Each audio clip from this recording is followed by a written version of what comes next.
An exciting week seems to be inbound for Dave Turin's crew in the upcoming episode of Gold Rush, Dave Turin's Lost Mine. Discovery released as exclusive look for the new episode where Dave Turin's crew seem to have hit the jackpot. As shown in the last episode, Dave's attention is required elsewhere by his family, and he made the hard decision to leave the crew to continue the work without him.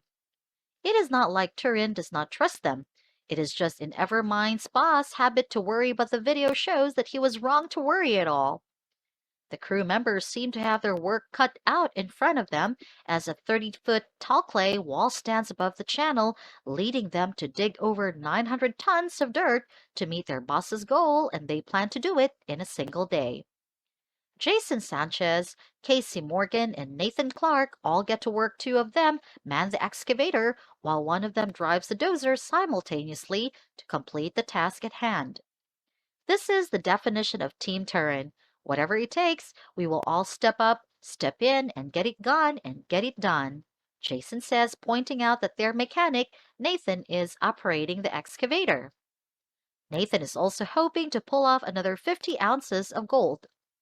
Over in the gold room, Jesse Goins is also hoping for the same as he is immaculately collecting gold and promises the cameras that he will clean up every contraption there if he has to collect every last bit of gold to reach the goal. Back with the excavation team, they seem to be in high spirits as they have completed most of the dirty work and now are loading up the pay dirt. However, they finally hit a snag. The crew notice a leak in the slides from where the wash dirt passes. A crew member inspects the leaked content to check if it is just water that's leaking or is the precious pay dirt also leaking from there. An animation better explains the situation. Unfortunately, the crew member does find that gold is indeed being leaked away through the equipment failure. They stop operations and do not waste much time on a discussion. They can't afford to waste time and go to town to get it fixed. They instead use weatherproof sealant, glue, and duct tape to cover up the leak. Their DIY fix works as only little water starts leaking now, and they resume their operations. Finally, they wrap up the last of the pay dirt that they can find. We pulled every bit of gold she has to offer, that's for sure, Jason says. It's surreal. It's wow. It's hard to believe we moved that amount of dirt in this amount of time, he continues. I hope Dozer Dave would be proud of this. I sure know I am.